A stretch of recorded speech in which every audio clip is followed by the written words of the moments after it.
नमस्कार, आप देख रहे हैं शब्द कॉर्नर न्यूज। प्रदेश कार्यवाहक अध्यक्ष महिला कांग्रेस कविता पांडे ने अपने निज निवास में किया प्रेस कॉन्फ्रेंस का आयोजन। कहा, ट्रैक्टर रैली के माध्यम से राजपथ परेड में हिस्सा लेने के लिए महिला कांग्रेस को सरकार दे अनुमति। हमारा देश इतिहास के सबसे बड़े भयानक मंदी एवं अर्थव्यवस्था के सबसे बुरे दौर से गुजर रहा है। ऐसे हालातों में जब सभी सेक्टरों में गिरावट का सबसे बुरा प्रभाव पड़ा, तब एकमात्र सेक्टर कृषि ही था जिसने इस देश की अर्थव्यवस्था को कंधा दिया है। देश के माली आर्थिक हालत को एक सिरे से संभाल रखा है। विगत कई दिनों से अन्नदाता दिल्ली की सड़कों पर अपनी मांगों को लेकर खुले आसमान के नीचे बैठा हुआ है। कड़कड़ाती सर्दी में 70 से ज्यादा किसानों ने अपने प्राण त्याग दिए हैं। यह अत्यंत दुखद है। किसान हमारे देश की रीढ़ हैं, देश की अर्थव्यवस्था का सबसे मजबूत भाग है। अगर उस पर सरकार लाठीचार्ज करती है तो अर्थव्यवस्था के उस सबसे मजबूत हिस्से पर प्रहार करती है, जो ऐसे में यह पूरा देश बिखर जाएगा। आगामी 26 जनवरी 72वें गणतंत्र दिवस के गौरवान्वित अवसर पर देश का सबसे बड़ा महिलाओं का संगठन महिला कांग्रेस संपूर्ण भारतवर्ष के आंदोलनरत अन्नदाता किसान के पक्ष में एवं आंदोलन में शहीद हुए किसानों को श्रद्धांजलि अर्पित करने के लिए राजपथ परेड में ट्रैक्टर रैली के माध्यम से हिस्सा लेना चाहती हैं। भारत सरकार से हमारा अनुरोध है कि ट्रैक्टर रैली के माध्यम से राजपथ पर देश की अर्थव्यवस्था की रीढ़ अन्नदाता किसान को छात्मिक संबल प्रदान करने में शहीद हुए किसानों को श्रद्धांजलि अर्पित करने के लिए परेड में हिस्सा लेने का अवसर अवश्य प्रदान करें। विधानसभा में से 3 महिलाओं को टिकट मिला, जबकि भारतीय जनता पार्टी ने किसी एक महिला को भी टिकट नहीं दिया है।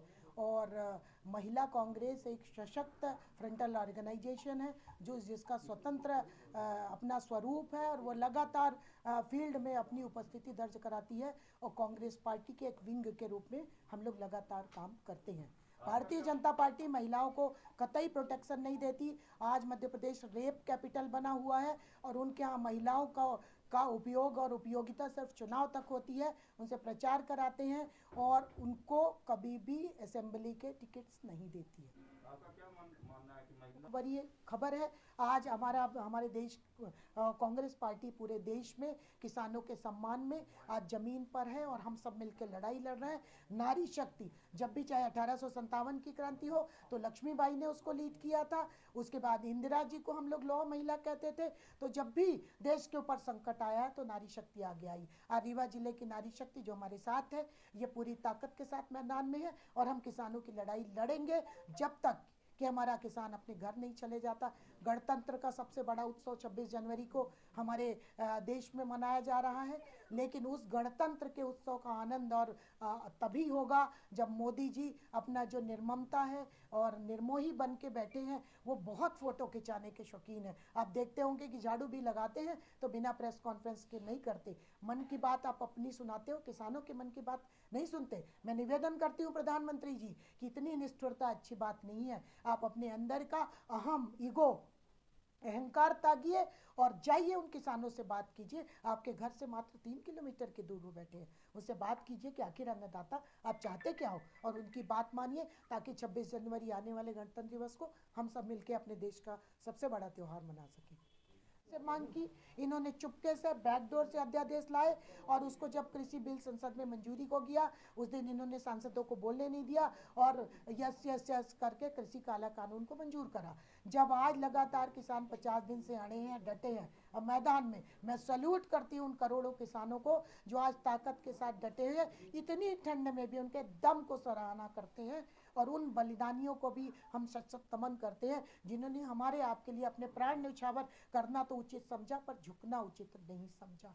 उसी अन्नदाता जिसके अन्न का एक एक कतरा हमारे अंदर। मूल उद्देश्य तो देखिए नववर्ष मिलन का कार्यक्रम है, लेकिन आज के दौर में एक बहुत बड़ी मुसीबत देशवासियों के सामने आई है जो आप सब रोज देख रहे होंगे।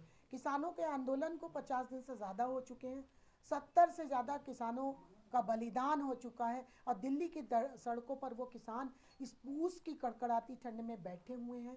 आपने देखा होगा, हम लोग भी गए थे वहाँ, एक नहीं दस्ताने, 2-2 टोपी, 3-3, 80-80 साल की वृद्ध माताएं, छोटे छोटे बच्चे अपने अपने पूरे परिवार के सहित डट के बैठे हुए हैं और पूरी ताकत से आंदोलन कर रहे हैं कि हम कृषि काला कानून को वापस लो। उनकी 3 मांगे हैं और MSP भारतीय जनता पार्टी की सरकार एमएसपी भी खत्म करने का प्लान कर रही है चालाकी से। हम अपने यदि रीवा जिले की बात करें तो 18 यहाँ पर मंडियाँ थी जिसमें से 15 बंद हो चुकी हैं। मात्र आज की डेट में 3 चालू हैं जहाँ पर काम हो रहा। तो बहुत प्लान्ड वे में ये किसानों के पेट पर मार करने की भारतीय जनता पार्टी की केंद्र की निर्मोही और निर्दयी सरकार कर रही है कोशिशें।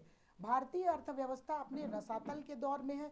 73 वर्षों में सबसे दुखदाई स्थिति है और आप देख रहे हो कि सभी सेक्टर है, चाहे ऑटोमोबाइल हो, चाहे क्लॉथ्स हो, चाहे रेलवे हो, सभी सेक्टर्स मंदी की मार झेल रहे हैं और जीडीपी माइनस में है। उसके बावजूद कृषि इकलौता ऐसा सेक्टर था जिसने पूरे देश की अर्थव्यवस्था को कांधा दिया और उसके कारण हमारे देश में ठीक ठाक स्थिति बनी रही। लेकिन जब मोदी सरकार और उनके अंबानी अडानी मित्रों को लगा कि कृषि एक ऐसा सेक्टर है जो कभी नहीं खत्म होता, तो इनकी निगाह और क्रूर और वक्र दृष्टि पड़ी गई और इन्होंने बहुत प्लान्ड वे में किसानों के जो खेत हैं, खलिहान हैं, जो उनका पेट है, उसको लेने की आज कोशिश करी है। मैं इसकी निंदा करती हूँ।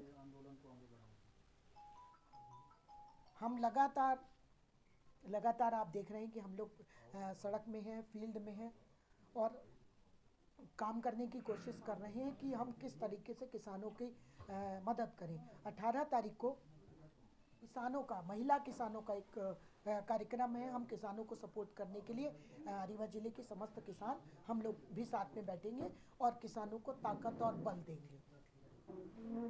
आप सीमा सिंह जी हैं, कुछ अपनी बात कहेंगी, फिर हम आपसे फिर से चर्चा। हर वर्ष की भांति अपन सब नववर्ष के प्रथम सप्ताह में मिलते रहे हैं और एक दूसरे को शुभकामनाएं देते रहे हैं, लेकिन राजनीतिक व्यस्तताओं और जिम्मेदारियों के कारण इस साल की शुरुआत में विलम्ब हुआ अपने से मिलने मिलाने का।